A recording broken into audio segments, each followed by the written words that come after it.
Hello అండి. ఎలా ఉన్నారండి అందరూ? బాగున్నారా? మీరంతా బాగుండాలని మనస్ఫూర్తిగా దేవుడిని కోరుకుంటున్నాను.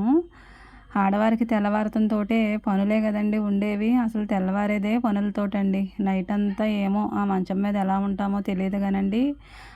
పడుకున్నా గానీ ఈ పనులు రేపేం జేసుకోవాలో, పిల్లలకి ఏం టిఫిన్ చేసి పెట్టుకోవాలో, ఏం కూర వండుకోవాలో ఇవే ఆలోచనలతోటైతే పడుకుంటూ ఉంటామండి. చాలా వరకు నాకు తెలిసినంత వరకు ప్రతి ఒక్క ఆడవాళ్ళు కూడా ఇలానే ఆలోచించుకుంటూ రేపటికేం వండాలి, మాపటికేం వండాలి, రేపొద్దున ఏమేం పనులు చేసుకోవాలనేది ఈ రాత్రే అన్నీ కూడా ప్లాన్ చేసుకుంటూ మా ఆడవాళ్ళం రేపటి గురించి ఆలోచించుకుంటూ ప్రతి పని కూడా చేసుకుంటామండి.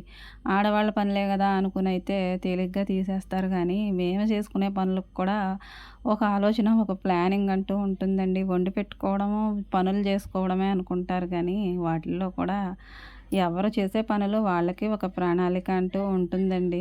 పిల్లలకి ఇప్పటివరకు హాలిడేస్ కాబట్టి ఈ నెల 15 రోజులు కూడా చాలా ప్రశాంతంగా అయితే పనులు చేసుకున్నానండి. హడావిడి లేకుండా, ఉరుకులు పరుగులు లేకుండా తీరిగ్గా అయితే ప్రతి పని చేసుకోవడానికి ఒక అవకాశం దొరికింది ఈ హాలిడేస్‌లోను. పిల్లలకు స్కూల్ ఉంటే మాత్రం ఇంత ప్రశాంతంగా పనులైతే ఉండవండి. చాలా ఉరుకులు పరుగులు హడావిడిగా ఉంటుంది. వాళ్ళెళ్ళే వరకు ఒక హడావిడి, వాళ్ళెళ్ళిన తర్వాత ఇంకొక హడావిడి. వాళ్ళకి రేపొద్దున ఏం టిఫిన్ పెట్టుకోవాలి, ఏం వంట చేసుకోవాలి, బాక్సుల్లోకి ఎలా సర్దుకోవాలి, ఎలా పంపించుకోవాలి, వాళ్ళ చేత హోంవర్క్‌లు ఏ విధంగా రాయించాలి, వాళ్ళెలా చదువుతున్నారు, అబ్జర్వ్ చేసుకోవడంలోనే మనకి చాలా టైం పడుతుంది. చేసిన పనుల్లోనూ ముఖ్యమైన పనంటూ ఏదైనా ఉందంటే వాళ్ళకి శుభ్రంగా వండి పెట్టుకొని, వాళ్ళని స్కూలుకి పంపించుకొని, వాళ్ళ హోంవర్క్‌లు ఎలా చేస్తున్నారో, వాళ్ళు ఎలా చదువుతున్నారో వీటి గురించి అబ్జర్వ్ చేసుకుంటూ ఉండడమేనండి. అంతేకాకుండా వాళ్ళ బిహేవియర్, వాళ్ళ పద్ధతి ఎలా ఉంటుందో ఏంటో, వాళ్ళ ప్రతి ఒక్క కదలికని కూడా మనం ప్రతి క్షణం గుర్తుంచుకొని వాళ్ళకి తగినట్టుగా మరి వాళ్ళని పెంచుకోవడంలో కూడా చాలా శాతం వరకు మనదే ఉంటుందండి పాత్ర.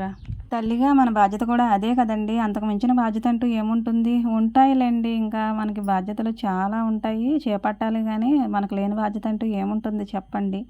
ఇంటి దగ్గర పిల్లల్ని పంపించిన తర్వాత స్కూలుకి ఉన్న పనులన్నీ కూడా చక్కగా చక్కబెట్టేసుకోవాలి. వాళ్ళొచ్చేసరికి మళ్ళీ స్కూలుకెళ్ళిన తర్వాత వాళ్ళొచ్చే వరకు ఉండే టైంలో మనకి ఎన్ని పనులో చక్కబెట్టుకుంటూ ఉంటామండి. ఇంకా యజమానుడు ఉన్నాడంటే ఉదయాన్నే ఎప్పుడో వెళ్తారు. మరలా సాయంత్రం వస్తారు. ఈలోపు మరి ఇంటి దగ్గరుండి మొత్తం చేయాల్సిన పనులన్నీ కూడా చేసుకునేది మనమే గదండీ! అంటే ఈ తోముడు, ఉతికిడి సెక్షను, ఈ తుడుపుడు సెక్షనే గాకుండా ఇంటిని మొత్తం మన చేత్తోనే గదండీ చక్కబెట్టుకోవాలి. ప్రతీదీ కూడా మనమే చూసుకోవాలి. ఇంటి బాధ్యత అంతా మన మీదే ఉంటుంది కాబట్టి ప్రతీదీ మనమే చేసుకోవాలి. ఎక్కడ ఏది ఉంటుందో, ఎక్కడ ఏది పోతుందో కూడా మనం అన్నీ కూడా అబ్జర్వ్ చేసుకుంటూ ప్రతీదీ ప్రతినిత్యం చక్కబెట్టుకుంటూనే ఉంటామండి. ఇంత జీవితానికి ఎన్ని పనులో అనిపిస్తుందండి ఒక్కోసారి నాకైతే. ఎందుకొచ్చిన పనులు ఇవన్నీ అని కూడా ఒక్కోసారి చిరాకొస్తుంది. కానీ ఏం చేస్తామండి, తెల్లవారిందంటే పనులతోనే తెల్లవారుతుంది. ఒక్కొక్క పని అలా చేసుకుంటూ వెళ్తే ఏమీ అనిపించదు గానండి, ఉదయాన్నే లేచి అలా చూసేసరికైతే చాలా బాధగా అనిపిస్తుంది. రోజు హెల్త్ అనేది అందరికీ ఒకే విధంగా ఉండదు. ఆడవాళ్ళు ఒక 30 సంవత్సరాలు, 35 సంవత్సరాలు దాటుతుంటే ఎందుకు పనికి రాకుండా అయిపోతున్నారు. పిల్లలు పుట్టడమే తడవండి. ఇంకా వాళ్ళ దగ్గర ఏమీ ఉండదు. కానీ పిల్లల్ని పెంచి పెద్ద చేయాలి. ఇంట్లో ఉన్న వాళ్ళందరినీ కూడా చూసుకోవాలి. వాళ్ళ ఆరోగ్యాలని కాపాడుతూ ఉండాలి. అందరికీ కూడా తగినంత మనం చేసుకున్నది చేసుకున్నట్టే ఉండాలి.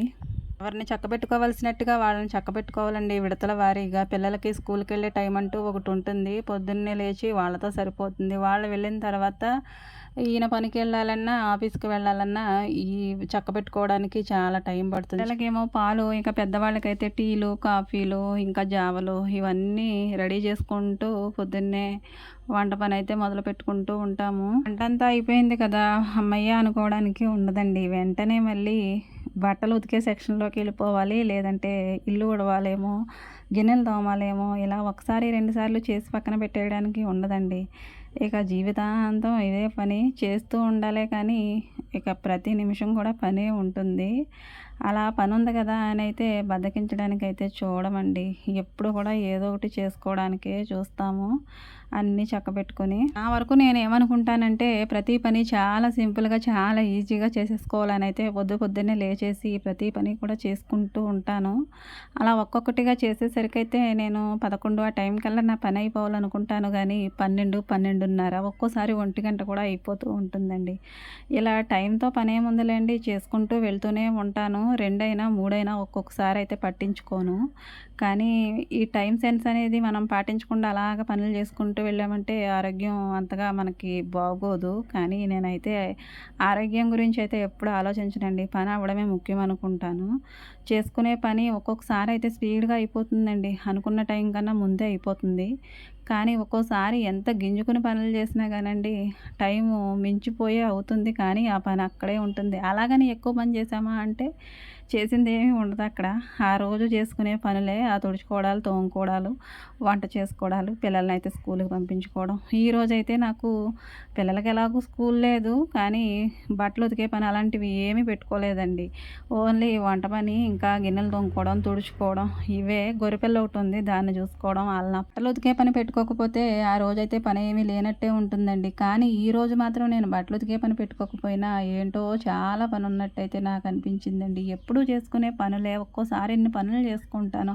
ఇల్లు దులుపుకుంటాను. ఒక్కోసారయితే తడిబట్ట పెట్టుకుంటాను. ఒక్కోసారి ఇంకా ఎక్స్‌ట్రా పనులేమైనా ఉంటే చూసుకుంటా. మిషన్ మీద ఏదైనా కుట్టుకోవాలనుకుంటే ఏ నైటీనో, ఏ చీరనో కుట్టుకుంటాను. కానీ ఒక్కోసారి ఏ పని పెట్టుకోకపోయినా తలకు మించిన పనిలాగైతే అనిపిస్తుందండి. ఒక్క పని కూడా తెమలదు. ఆ వంట కూడా అవ్వదు. 12 అయిపోయినా గానీ ఎక్కడ పని అక్కడే ఉన్నట్టుంటుందండి. ఎద్దును ఎంత తోలినా గానీ వెళ్ళాలని దానికి అనిపించాలి. ముందుకు అడుగు పడాలండి.